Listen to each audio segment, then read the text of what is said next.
Hello and welcome to Roads to Power, the new DLC for Crusader Kings III. Roads to Power is a massive DLC, which adds in two systems which completely change how you play if you interact with them. The first is the Byzantine Empire has had an overhaul. There's a new government type, there's new systems for noble families in there, there's new concepts like co-emperors where if a regent becomes strong enough they can also be an emperor at the same time as the other emperor. It's crazy. There's a lot going on with the Byzantines and I'm sure we're going to explore that at some point. But right now we're looking at the other major thing they added to the game, which is Landless Adventurers. So, what is a Landless Adventurer? A Landless Adventurer is, as it says, a character who does not hold land. Up until this point in Crusader Kings, if you were going to be playing a character, you needed to hold land because otherwise it was a game over. Now, if you're landless, you can do a lot of very interesting things. Basically, you have a camp which travels around the map, you collect contracts, those contracts give you resources, you spend the resources upgrading your camp, and you travel around until you achieve whatever goal you're aiming to be. You can even get it to the point where you can start doing invasions of landed territory to take over land. You can potentially spread your culture places. You can potentially, take part in wars, switch sides mid-war because somebody's offered you something. There's a lot of cool stuff to do with that. So, that's what we're going to be looking at today.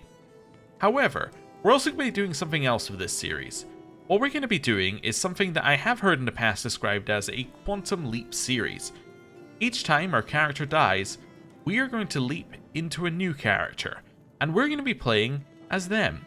And that is actually supported by the game now. There is an option at the end of a character's life to switch to a random character on the map, which is going to be very cool. There's also other randoms that we may use, such as randomize someone of the same dynasty, or I think you can say like random landed or random unlanded, so we can switch things up depending on what we're looking at. Like if we think that a family story isn't quite over yet, we can do that. We can always just play as the heir if we think that a story truly isn't over and we want to see it to the end, or see it through to the end. But the goal will effectively be to switch characters and see what new things the game has to offer us. However, upon starting the game, there isn't, as far as I can tell, a way to random a landless character who isn't one of the characters on the list. You can't just say, make me a random new landless character. You have to pick one of these 7 guys. And I don't want to do that. Or at least in the 867 one, there's 7 people. I don't want to do that. So what we're going to do is we're going to click random character, and we're going to create a character wherever it tells us to create them. It's going to have the same religion, same culture, and we're just going to go from there and see where things take us. We're going to create our own adventurer. Also, worth mentioning in the game rules, I have made a couple of adjustments. Events for things like the Black Death and the Mongol invasion and the Seljuk invasion, all of that is randomized, so things will happen throughout the game at points where we might not expect them. The reason I've done that is because a lot of things happen much later in the game. If you're starting on the 867 start, it can be a long time until you get the Black Death happening, right? By the time it happens, you've been playing this save a very, very, very long time. So, yeah, basically, we've randomized a bunch of those stuff. I made the normal disease, or normal plagues, a little bit rarer, but I've also done things that made legends a little bit more expensive as well, just because when we played our previous one, they were a little bit too easy for us to get. So, random character, let's go.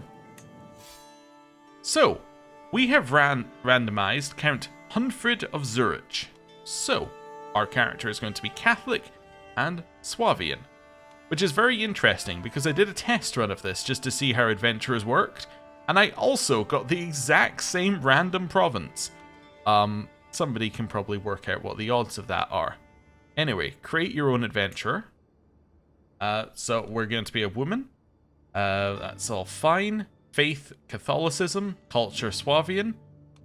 First name, Osterhield. We need a dynasty, so we're going to go for a random dynasty name. Von Erstlingen. And our motto is going to be Adventuring is fun. There we go. That's our thing here. We'll randomize this. Cool. So that's our character. Change appearance. I assume it's West Central European. There we go. Our appearance is randomized. Back. And then we have to choose some things about ourselves. So what are we going to be doing? What do we think is going to be our path forward? I quite like the idea of just being a sword for hire to start with. It's a very simple path, but I think it's a path that gives you a very solid goal in life. You go somewhere, you beat somebody up, and then once you've beaten them up, you get your money. That sounds good. So with that, I think being a tough soldier kind of sounds like our level of this person, right? That sounds reasonable. A little bit of martial. Personality-wise, want to go places and beat people up. I think greedy makes sense. We're after the money. That's why we're doing it. Maybe a little wrathful could be good. Yeah, let's go a little greedy, a little wrathful. So we're a little quick to anger. We like money. And maybe brave. Maybe we're greedy, we like money, but we're not afraid of a challenge. We're willing to jump into whatever the world has for us. That seems good. Other traits? We could take Aspiring Blade Master. I think that would be reasonable for us. Yeah, we know what end of the stick to poke people with, as it said there. Anything else that seems good for us? We don't really need to take anything like Whole of Body. We're not looking for lifestyle traits. We're still young enough that we could get some things such as that in there. Athletic could be a good single point. It's definitely good for keeping you alive. Maybe Hail. Hail's okay as well, just a little health boost. Oh, actually, how about we take Strong? Yeah, let's take Strong. I know you can get Strong in play, but let's take Strong. We're also going to lower age just a tad here. That's fine. Yep, we've not got a lot of points left to spend, but that's okay. Let's go done here. Our prowess is really good. I'm going to knock that up to excellent. So we're going to be excellent prowess. I'm going to try and recover a little bit of our diplomacy, because it is very bad. Yeah, let's just go down to poor. I think I might also try and go poor intrigue here. Maybe push our martial up a little bit to excellent as well. Okay. Anything else that we could do? Maybe just push our stewardship up to average. Maybe learning up as well. Until it lets us... until it tells us to stop. So it'll be average here. So we're 1 point off what we... off max that we could be. But we have our character. We are Osterhild von something that yes, von Urslingen. So we'll see how this goes for Osterhild. Right. Finalize. I am ready. And I am ready to jump into our life as a new adventurer in Zurich. Let's go. The roads we walk. The path ahead stretches on and on, a lonely winding thread twining towards a distant horizon. My camp is quiet, just a few scattered tents and pack animals yawning in the breeze. Strangers and hangers-on rise with the day, preparing for their morning chores with reluctance. Most are the miscellaneous chaff that flit in and out of a group on the road with each new settlement. Few faces catch my eye as ones I recognize, at least in more than passing. So, we can say that we want people who are skilled in martial. We can say with these folks I will build an empire, or at least I can count on some good scrapers. Let's get 2 followers skilled in prowess. We'll get Albrich and Berengar. Let's get these 2 in here. So, this is us. We have 2 followers. We have this guy, who is gregarious, wrathful, and zealous. He's also a military engineer, which is okay. Cool. And then on the other side, we have Berengar, the chaste. He is gluttonous, gregarious, and chaste. However, they are both reasonable at fighting people. Okay, cool. So, first thing that you'll notice is that we have this little camp symbol. Camps are pretty simple as far as I can tell. You move them from place to place. When you move them, new contracts will become available around you based upon your camp purpose, which we'll get to in a bit. You click on a contract, you take a job, you do the job, then you move your camp again. What does it cost to move your camp? Well, it costs provisions. Provisions are one of the things that you can buy at the castle, among other things. And you can kind of see the loop here. You move, you spend provisions to move, you get gold. Gold lets you buy provisions. You can then move again, you can then take more contracts, and so on and so forth. Our camp itself is something that we can upgrade. So we've got this nice little artistic version of our camp. We start with a pavilion, which unlocks the second officer position. We get a health boost, which is weird because that means every adventurer gets a medium health boost as default, which I guess kind of makes sense if you don't want adventurers just dropping dead the moment that they run into a plague or something. I guess you don't have any plague resistance or anything, so it makes sense that they give you a health boost. And you get domicile buildings, which are these things here. Domicile buildings give you extra bonuses, but they also generally unlock new positions. The new positions then give you more bonuses, which then make it easier to travel around. And it costs you 60 to buy one. So our first goal is basically get 60 gold, then we'll read through these, figure out what we want, and yeah, we can work things out from there. Now, other things that we have. Camp purpose. I said we would get to this, so we're going to get to this. Camp purpose basically determines what kind of things are going to generate on the map. Currently, we are on We Are Wanderers. We Are Wanderers basically just means you're going to get random contracts. Things are going to happen around you, and you can choose to do them or not do them. There's no real things happening with this. This is just, you get some contracts and they spawn. It didn't give you any bonuses, but it doesn't give you any negatives either. If we have a look at some of the others, you'll see that we have swords for hire, which is probably what we're going to take. That lowers the cost for you to go on boats, which is probably useful if you want to go overseas to do some of the contracts. It gives you more mercenary contracts, more prowess and martial contracts, and it unlocks certain camp upgrades. So you can't have these upgrades unless you have this as your purpose, and then that also then locks officer positions, which give you other benefits, like Chief Engineer gives you a bunch of siege progress, which doesn't matter for us because we only have 3 people in our camp. But if we had some siege units, then that would matter. Become Scholar gives you some monthly lifestyle stuff, gives you learning and stewardship contracts as well as some diplomacy contracts. Become Explorers gives you transport contracts, diplomacy and intrigue contracts, and martial contracts. And then Freebooters is kind of the criminal route for you here. This is the I'm going to do criminal tasks and I'm going to get paid very well for doing them. However, if you do that, you're going to run into some other issues. And then you have Become Legitimists. This is effectively the Prince in Exile camp purpose. You need to have a pressed claim on a kingdom, and then you can have this purpose. So it'll be like, somebody has taken over your father's kingdom. You've been exiled to the other corner of the world. You built up your army of followers, and you come back to take your original kingdom. That's kind of what this is for. Obviously, we can't do anything with that because, well, we don't have a kingdom tier title, right? Like, we don't have a claim on one, so yeah, that doesn't apply to us. So we're going to be a sword for hire. That makes a lot of sense for us here. Mercenaries earn their coin first and foremost by the sword, usually legally, but when times are tough and all you have is an axe. Okay, and that's where it leaves that. Oh, we also get a new Luke.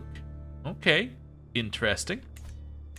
Then we need to choose a lifestyle. Now you might be thinking, wait a second, but aren't all the lifestyle things based upon your land? Well, you would be correct. However, they do have some ones that have changed. I'm trying to see an obvious changed one in here.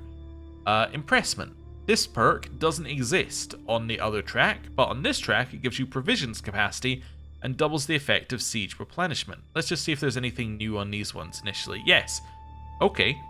So, can use make a request to make count rank rulers or higher start a grand tournament.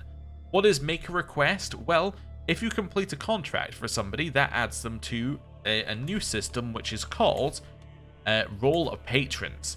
So rolls of patrons are basically everybody you've done a contract for. If you have a hook on your patron, you can then make a request of them.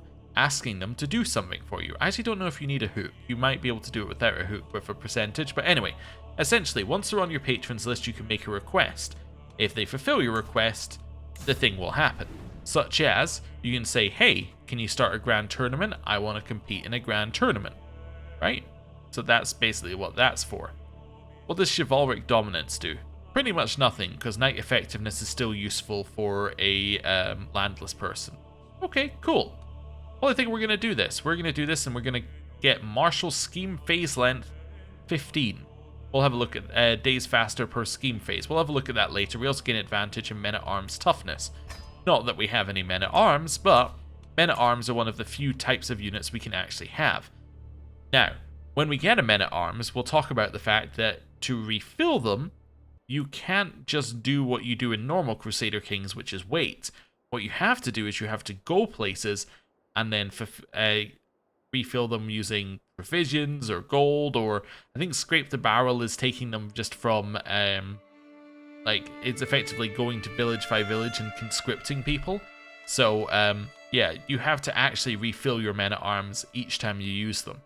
Which also means that inherently they're weaker in combat, because if you take the same losses as your enemy can go away back to their own territory and reinforce, while you are then stuck having to manually build yours back up with your gold. So, yeah, it's not too good.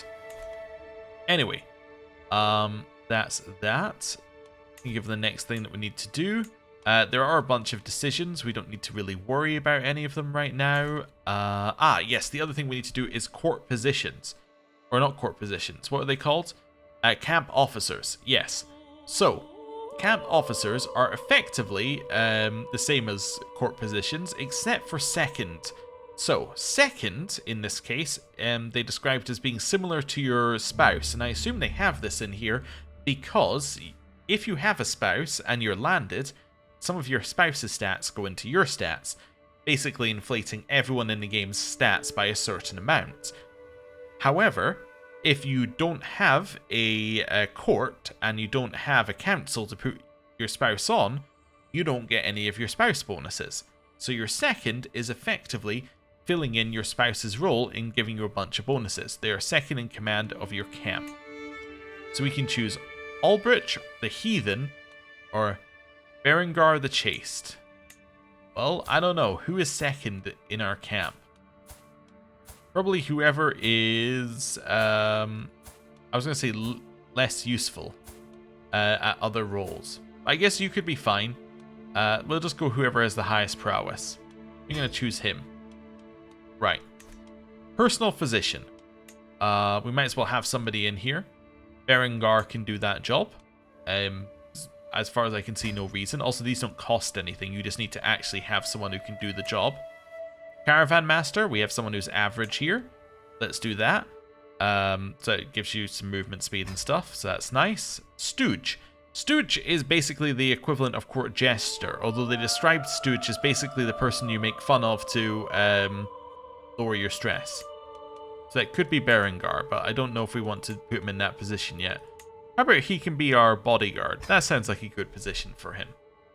Right, I mean, he's not very good at it. We really don't have anyone who's very good at anything, but we might as well have someone in these positions. If we get someone better, we can always replace them, but right now, we just need that. Also, how much is this? 0.1 per month. When we have no income, that's actually quite expensive. Okay, we'll think about that later. Right, so, now we've done all of that, I want to check something else. Will anyone marry us? We could marry one of our people in camp. That's an option for us. I don't think that's the option we're going with, but it's worth thinking about that. Because we do at some point have to marry so that we can have children, because the random option when your character dies only appears if you actually have a succession, right? They put that in there to basically make it so that even if you were playing as random characters, succession had a little bit of meaning. You have to have an heir so that you can get that event. There are other ways of continuing the save, although afterwards you can just reload it and play as any character by clicking as you previously could, but yeah, we would much prefer to have the in-game option. Right, I think we're mostly good to go. I'm just clicking on things to make sure I haven't missed a menu. Ah, yes, I should mention, they changed schemes. Schemes are completely different now. They're very different. There's lots of things that you can do with schemes. We don't need to worry about it. It's not relevant to us until it tells us to do a scheme, at which point it'll become very relevant to us. Right, we have 3 contracts available. We have Raise Building, Improve Ruler Reputation, and Hunt Criminals. I think we're going to do Hunt Criminals for Count Gerald II. That sounds like our kind of task. Yeah. Now, I believe that you don't actually need to travel to the task to do the task. So if we click Hunt Criminals, we can just take that contract. There we go. Travelers near Bern. Be on the lookout for renegades and retrobates haunting the backroads. If your sword arm is strong and your eye true, Count Gerald promises generous rewards in exchange for the head of a particular thug. So, we get a bunch of money if we succeed, we get some opinion, and we get some prestige, and he gets added to our roll of patrons. We also make progress in the Knight of the Swan decision. There are a bunch of decisions here. These decisions are all basically kind of like, you've been doing this path of things for a while, so therefore you can have the decision to basically be something to work towards. So for instance, in this one, to become a Knight of the Swan, you need to have a level of fame of a certain level, and you need to have completed 10 martial or prowess contracts of no criminal nature, and have 20,000 prestige. But it's something to aim for, basically. Anyway, I think we should do this. It doesn't tell you who you have to kill before you do it, but let's try it. Let's take a contract. Bring me his head.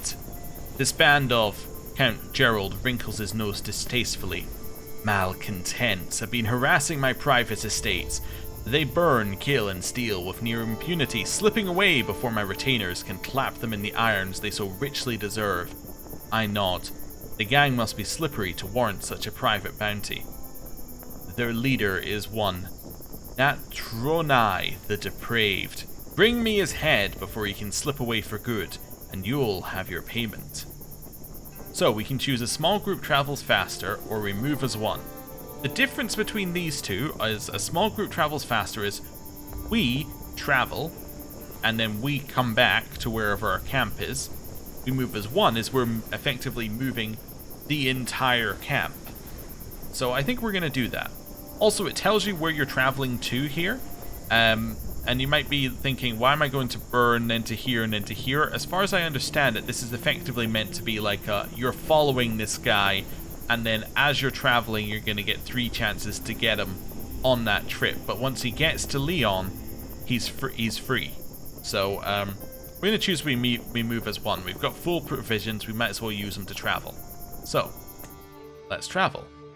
And you can see here that we now have a route that goes down this way. Now, it is going to be a little bit dangerous around Geneva. It's only 11% and 13%, and we do have high prowess, so I'm not overly worried about that, but yeah, we're heading down here and then bouncing back.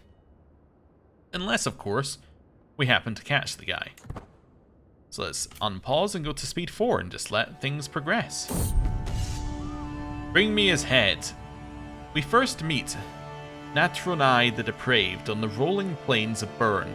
The stalwart outlaws spread out towards and around his own little band of ne'er-do-wells, all of us tensed and ready for bloodshed. So, the stalwart outlaws is the name of our group. It just randomizes the name. Okay, I also like the idea of us spreading towards and around him. All 3 of us. We've got you surrounded. Mumbles Natrone, stroking his chin. I'd expected more, if I'm honest. Clearly, the good Count's budget is suffering. So shall we? The moment balances on a knife's edge. If I don't act, someone else will, and everything will slip thoroughly beyond my control. A duel to the death? We are brave. Have at thee, sycophant. I really hope we don't die. That would be very bad. For a brief few moments, Natroni and I pace in lazy half circles, each watching for an opening. I heft my sword, ready to defend myself while he clutches his sword firmly to hand. Only one of us is walking away from here today, and I intend it to be me. Wait a second. We have 19 prowess, he has 6. Okay, we are better than him. That's good. I was worried for a second. With a sudden twitch, our bout begins. Spotting an opening, Natroni lunges forward and headbutts me hard in the face. I reel backwards wrong-footed. So he gained a dual handicap, and he also gave us a dual handicap. So both of our prowess has been lowered. So we went medium high here. You can say, I'm the fastest blade in Lotharingia, and do a blade dance, which has a high chance of success, low chance of injury, or strike power riposte, high medium, or we can go low with no risk of injury, but that doesn't actually get us anything. So I'm going to say, I'm the fastest blade in Lotharingia. In battle, I'm an artist. Every strike is a brushstroke, every fallen foe or gout of blood a splash of paint. As I brandish my sword, switching seamlessly between flourish and strike, I paint a picture of agony across my foe. Natroni suddenly shifts direction, throwing himself sideways and into a powerful cleave that I'm just barely able to dodge. My form is good with only small errors, and his stance is a disaster. We're evenly matched, with victory balancing on a knife's edge. Then say, better men than you have tried to break my guard. We can go low, no. He went for a medium thing, so medium chance of success, medium risk of injury. I'll show you how I heft a sword, which is a medium low. Okay. Or is that the best you've got? You can't even hit me. And try and tire him out. It becomes harder to injure myself. I think I'm gonna go medium low. I think I like that. Low chance of injury, medium success. We're the better fighter. We're not trying to slowly like wear him down. We're trying to win. Oh. Confidence is half of any fight, and I throw out fluidly quick slashes with all the confidence of the seasoned expert. When I judge the time to be right, I switch up my pattern with a surprise side swipe that takes Natroni right in the belly. The strike hurls my foe backwards, something red and vital looking sliding limply out of the new hole as he topples to the ground.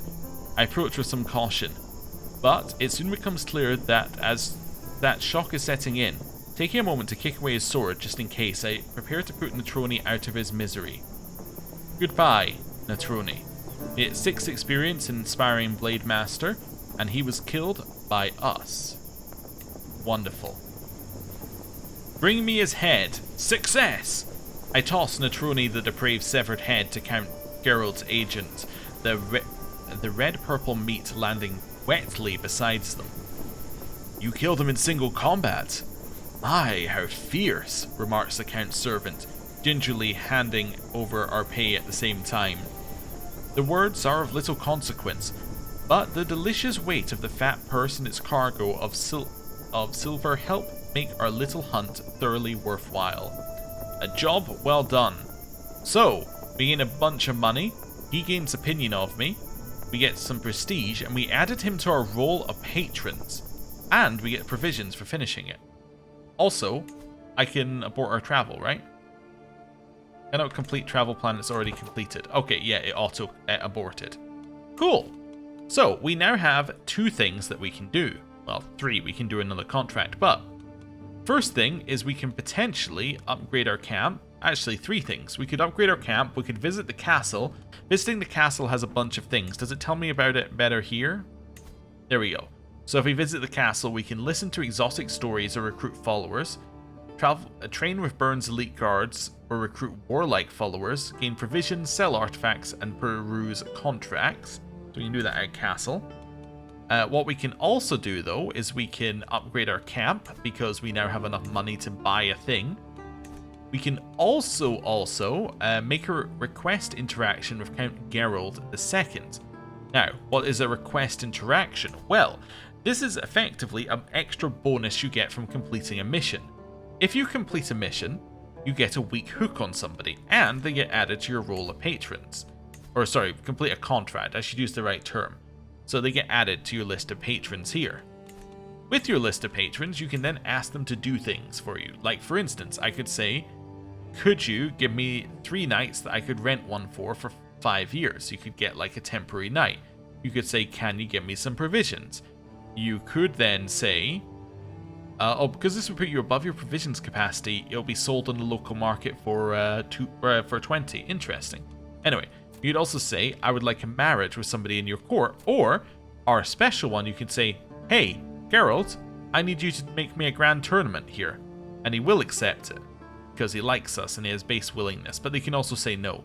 So yeah, you need a weak hook to even make it possible, and then you need some extra, then you need some extra bonuses potentially to make it happen if they don't want to do it. Now, I would like a marriage if he's got anyone eligible in his court. He has his player heir, who is unmarried, but you're probably not going to give me a matrilineal marriage, huh? That's probably going to be a game over. You have your marshal and knight here. Could potentially marry us. Who else do you have? Lutbrand, your spy master with 0 intrigue. That is a choice you have made. Bernhard, 24. Reasonable. Wait, I was going to say he should have a reasonable amount of intrigue, but I realized he only has 6. He has a +8 and he ended up at 6.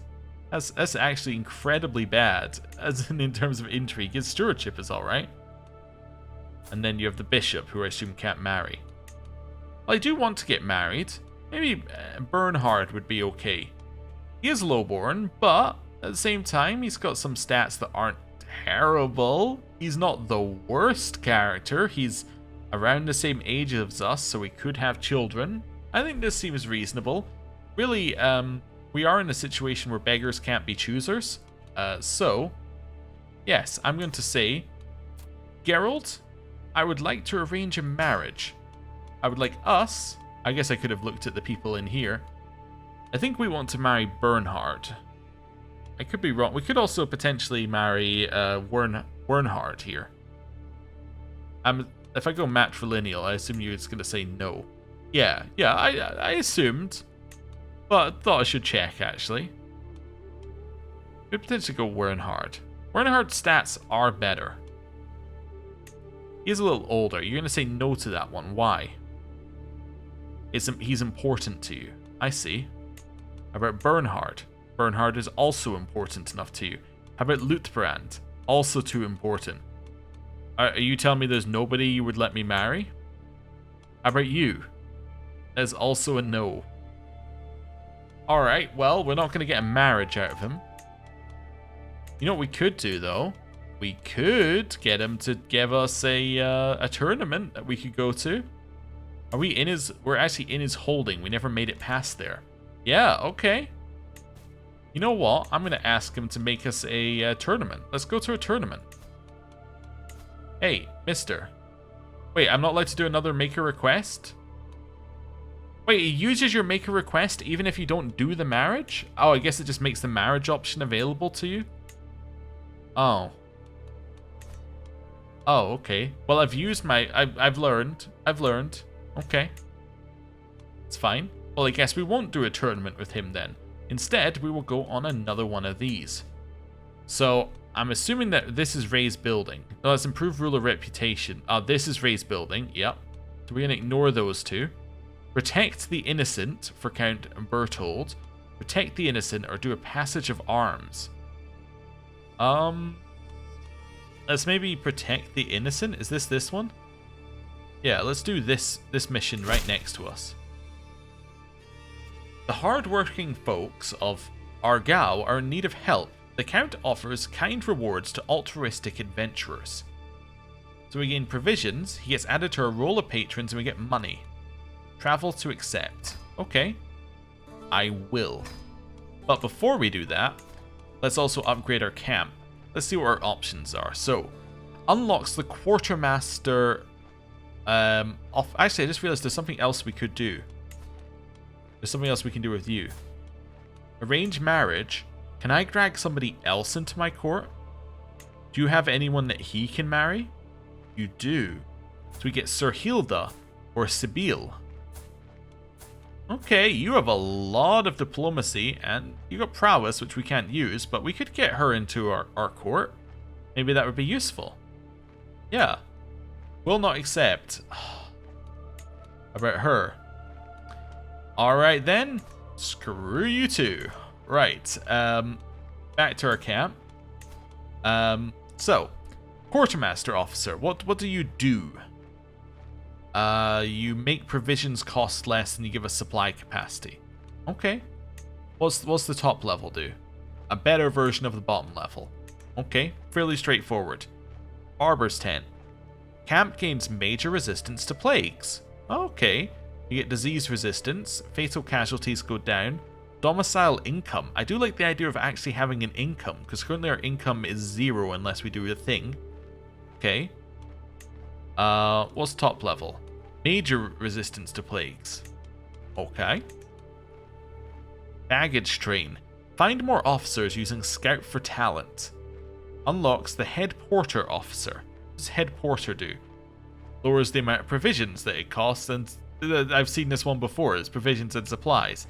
Also gives you more capacity for provisions.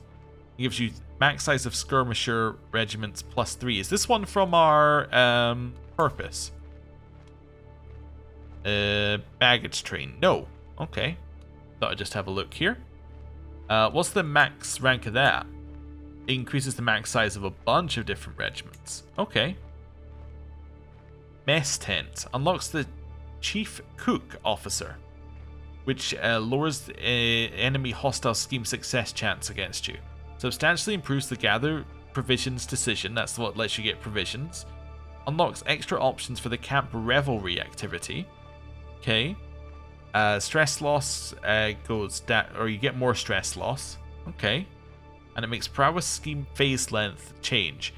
I don't know if I've mentioned it yet. Schemes are completely changed. There's a whole bunch of new stuff, but we'll worry about that when we get to it. Where are we? Open this back up again. Roaring Campfire. Find more officers using Scout for talent. I've seen that one before. This also isn't one from this. Unlocks Fireside Chat Intent for Camp Revelry activity.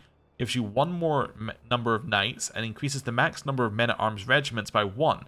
Remember that our current max number of men-at-arms regiments is 0. That's pretty good for us, potentially. Okay. Max 1, it gives you another. It gives you 6. Ooh. You can become very strong. Proving Grounds. Now this one, again, isn't from this. Oh, okay. Unlocks the Master of Arms Officer, which improves men-at-arms. Okay. Knight effectiveness, and gives you a men-at-arms, and then gives you men-at-arms damage. Max rank allows you to increase the size of your men-at-arms. Okay. So that's not really a first thing option. Enables the forward scout travel option. Is camp perimeter. Wait, which ones did it say we got here? Siege engineers, lock wagon, palisade builders, and ditch digging. Ah, these require camp perimeter. Oh, they require the next level of some of these. Oh, okay. So you could take like the first level of Roaring Campfire, but the second level you would need to have... Oh, wait, no. Okay, so... It's not saying you need the next level, it's saying that if you have a baggage train, then you can get siege engineers. Oh. Okay, so these are kind of like...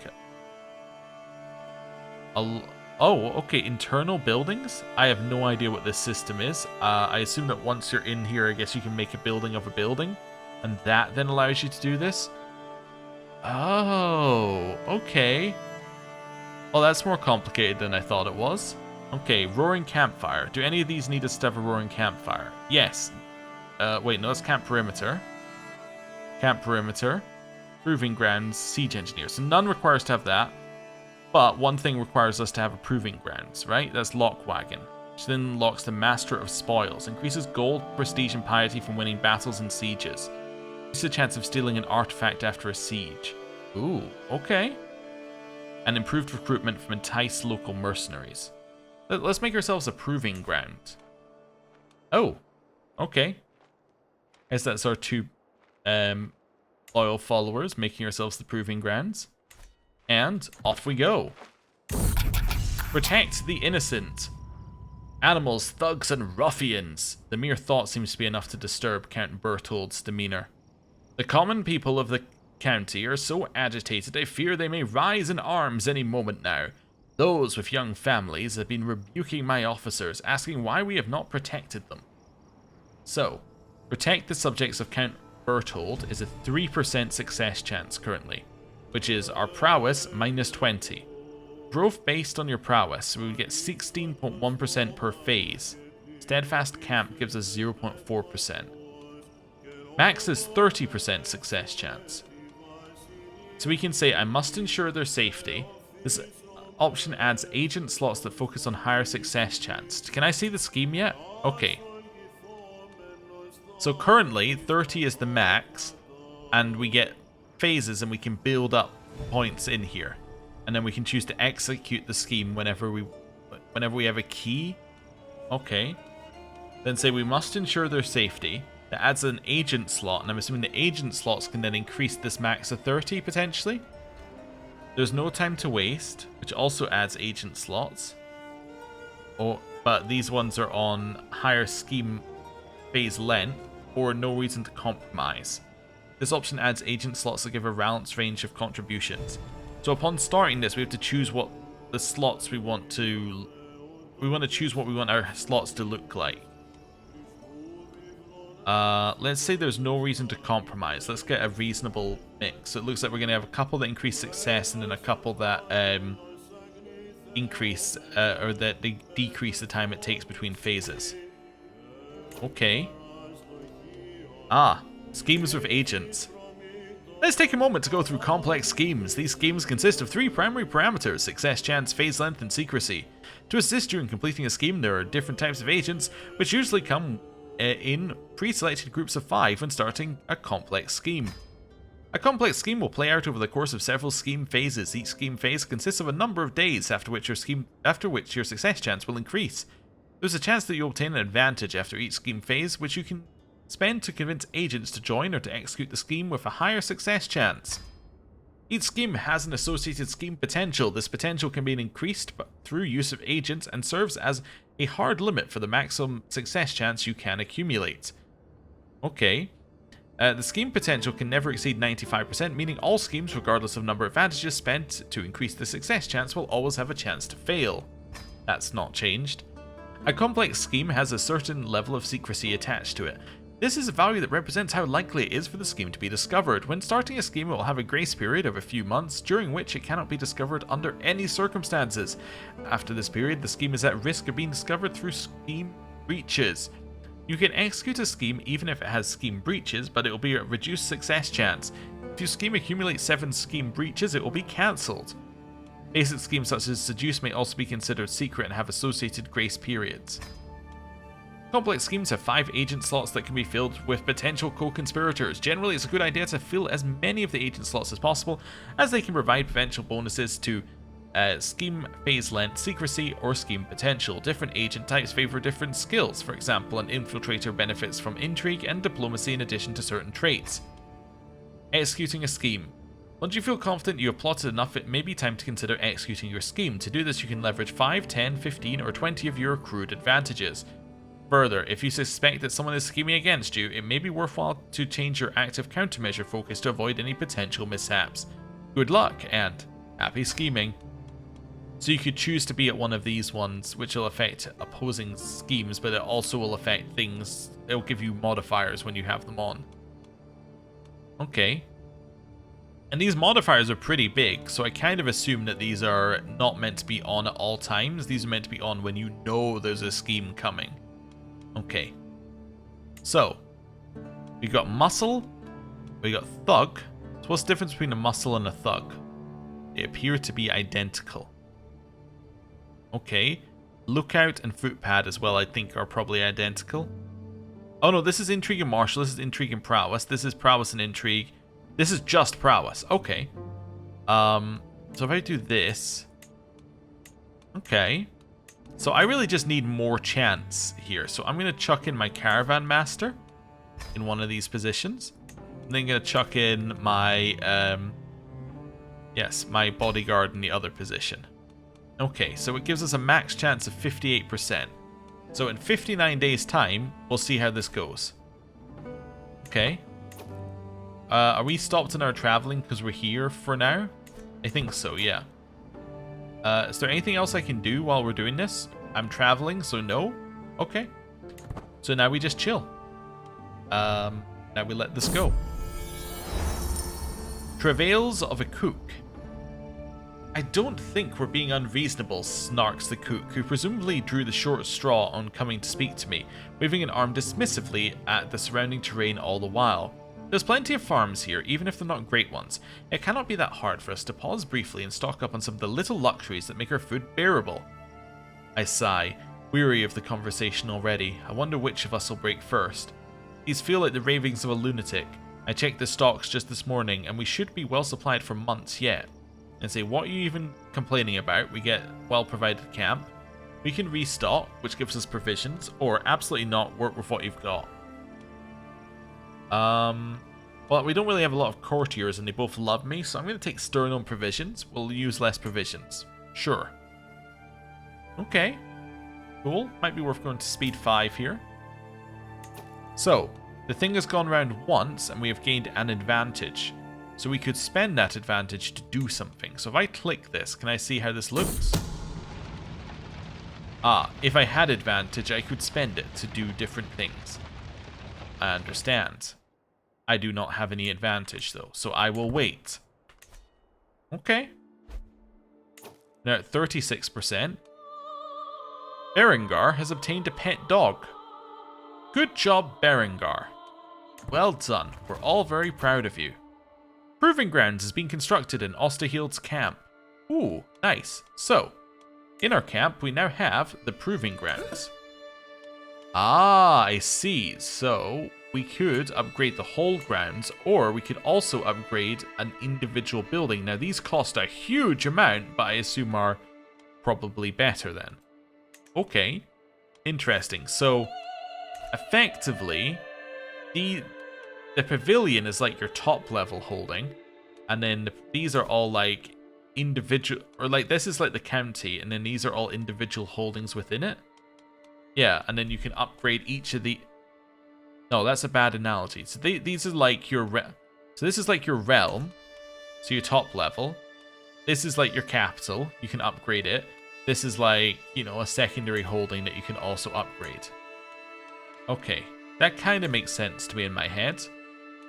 So we probably want to do another one of these at some point, but we don't have any money, so guess we're waiting for more advantages. So we're now at 3. I still can't execute the scheme, right? Because I don't have enough to do that. Yeah, I need at least 5 advantage, so chill. And then we're going around again. You stand with us contract. Count Popo and now issued a contract to join a war against the tyranny. So in this case, you can see that the contract is for us to join a war. But I think it's kind of interesting. We can then be like, oh, I'm going to go join in. Doesn't sound great for us to do, right? Because we don't have any troops. But I guess we could do that. Depends whether we can just say like, no, just give my... You can just have my troops, or whether I have to actually control them in a war. Right, so we've maxed out our potential scheme here. Like, we're as high as we can get, 59%.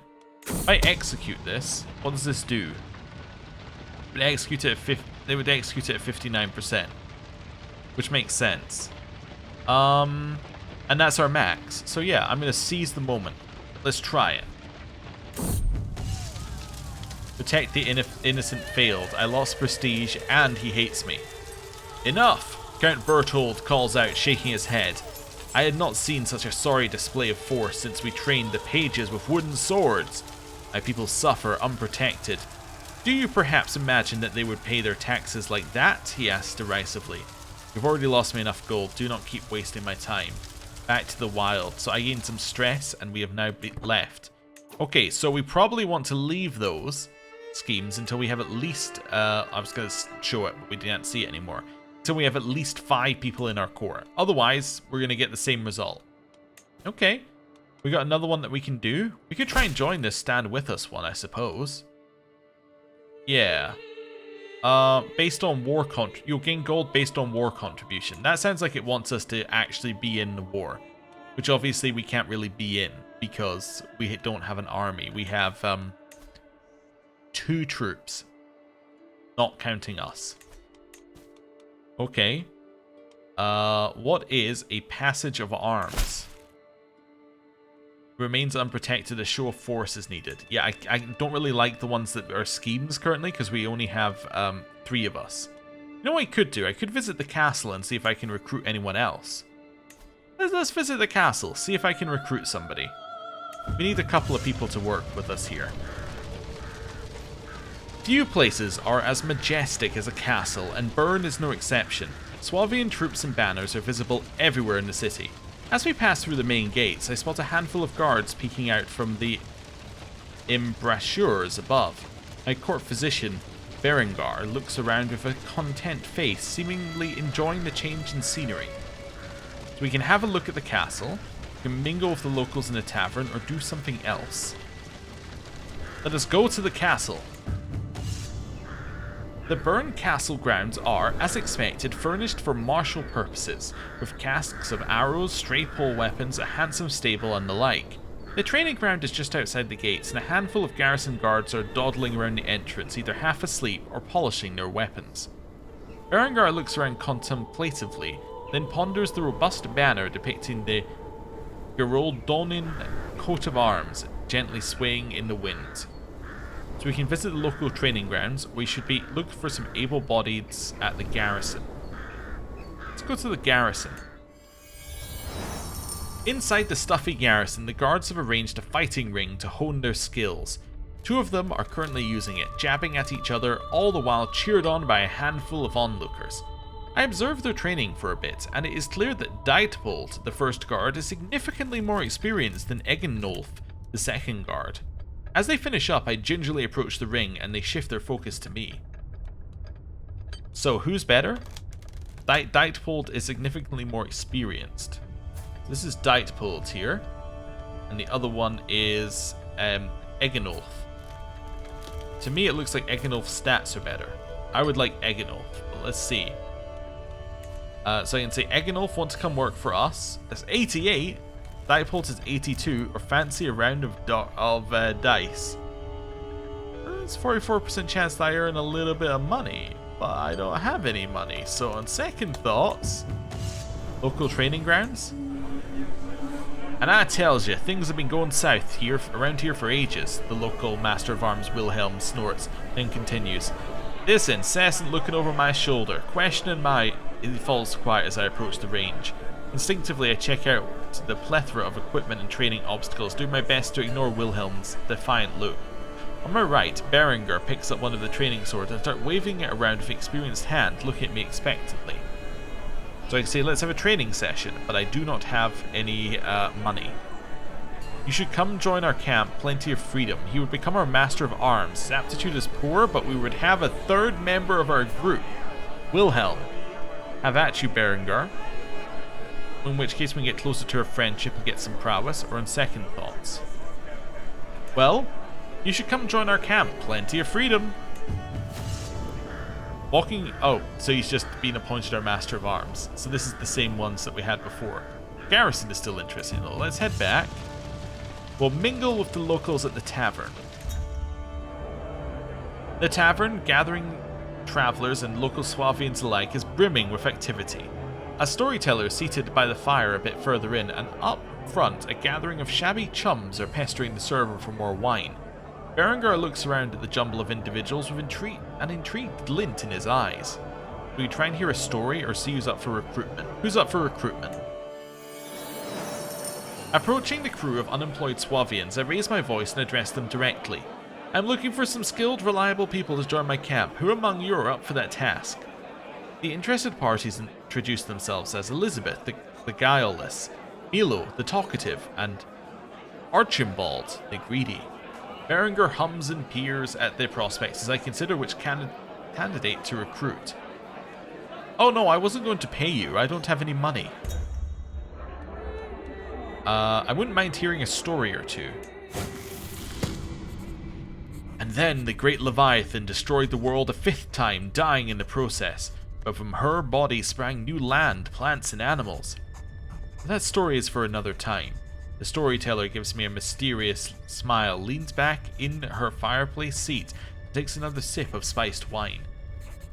And say that story had a few good points. Berta, how do you tell stories so well and try and recruit her? Which would put us in debt. Or that was a great story, friend. Well, I'm going to say that story has a few good points. We can potentially get exotic learning, which increases our learning. Also interesting, that's base value +1, learning +3. Does that mean I get learning +3, or is that And it's been modified by something? Is that what it's implying? Anyway, learning lifestyle experience, or increase my learning. Let's see. So, did we get learning +3? We got learning +3. So yeah, it's got a base value of 1 and something's modified it to be 3. Okay. Let's head back. What else can we do here? The town crier might have something for us. That's just contracts, so we'll leave here. Okay. Well, we have another person in our group. Maybe this time we can protect the innocent for the Pope Bishop here. Or the Prince Bishop, sorry. Yeah, let's see whether we can get him. I'll travel to accept. Okay. A duel demanded. An imposing man is standing on the road ahead of us. I am Hatto of Zurich. I have bested dozens of women in combat. And honestly, all the fights were dull. So here I am on this road looking for someone better than me. Someone I can learn from. If you can best me in combat, I will become a valuable loyal servant. And so on this day I demand to meet one of you in a fair fight. Okay, Hatto. We need people to join us. So, you might be less valuable after I win. We have now recruited Hatto. We now have a group of 4. Hatto, Albrecht, Berengar, and Wilhelm. We will ensure their safety. We need as many percentage chances of success as we can get. Let's chuck everybody in here. So oh wait, any of these different? So that's prowess, intrigue and diplomacy, prowess and intrigue and martial. So let's just go through here. Are there any of these that are much higher? Oh, these are the same, obviously. Yeah, so Albrecht is fantastic at being a thug. Okay, so Albrecht, you're going to be a thug. Yes. Muscle, we got a couple of 14s and a 13. A couple of 8s and a 2. Berengar is awful at being an outcast. Lookout, Hatto is the best at being a lookout. So Hatto, actually we don't need a lookout because a lookout doesn't give us any percentage success currently. Let's go for Berengar, can have that one. Muscle can be Wilhelm. Gets us to 84. Could potentially get another 8 here. Or we can put in a lookout to make the phases quicker. Let's put in a lookout. Let's make the phases quicker. Sure. So it's 50 days to the next phase. And now, anything else here? Nope. I guess we could take another... Is there anything stopping you taking 2 at once? Ah. Well, you can't take them when you're traveling. But are there any that don't involve traveling? Probably not, right? No. Okay. Not currently. Although the first one we had didn't say that it involved actually, it said it involved traveling after we took it. But anyway. Yeah, so no, you could in theory take 2 at once, except you can't because you need to not be traveling. Okay, so we need to keep a lookout on that one. Maybe there are other ones that you can do simultaneously. Let's go speed 5. So, phase 1, we got a massive amount of increase. Oh, we still have to wait for 5 advantage. Yeah, I forgot. Aches and pains. Oof. I find myself making such noises when sitting down at a campfire in the evening now. The elders always talk about how that happens when you get older, but I'm only 24. No, such is the wear and tear of a life lived rough. I can see the toll it takes on the others too. Berengar winces a bit as he slumps down next to me. The inn we passed had many spare beds. Spend 15 gold and be rest and refreshed. My poor back demands more luxurious furnishing. I don't have the money, or we must soldier on. Get a crick to neck. A soldier on. My body got used to it. Okay. Well, that's good. Without friends or protection. I'm interrupted from my stroll near my pavilion by the approach of a nervous stranger, the woman who introduced herself as Ozilslava, and is clearly as alien to Sankt Gallen as I. Although wait, aren't I from, like, basically next door? Yeah. Anyway. Lady, I found myself ill at ease in these lands, and I had hoped that so worldly a woman as yourself might prove willing to take in a homeless Sloveniskan. Momentarily she pauses, steeling herself for a clearly expected rejection. I understand if you've already too many people to care for, but if you'll have me, I will serve you loyally all your days. You can try and find her home elsewhere to increase cultural acceptance. She can become our friend or be gone, vagabond, which is apparently a pious action. Oh, I guess because she's not our religion? Oh, I see. No, of course you can join me. Why? Well, because we need like people to join my things. Yeah, we've got a friend, and now we can get up to 99% success chance. It told me we could only get to 95, and yet we can get to 99. Doesn't seem possible. Anyway. We've now increased that. Let's go one more. Let's go another 50 days. New stand with us contract to join a holy war. I would love to. However, I am a little without troops. Well-oiled machine. A little forest of tents putting itself up every few evenings is something we've gotten very, very good at of late. First one, then another, with people and tools spreading out down the lines to help their neighbours in the model of speed and efficiency. Even Wilhelm and Albrecht, who aren't generally known for moving in the same circles, are quietly humming along as they aid each other. A place for everything and everything in its place. We can offer them help and get some opinion, we lose some prestige though. Don't like that, move them apart, or good to see those two are getting along.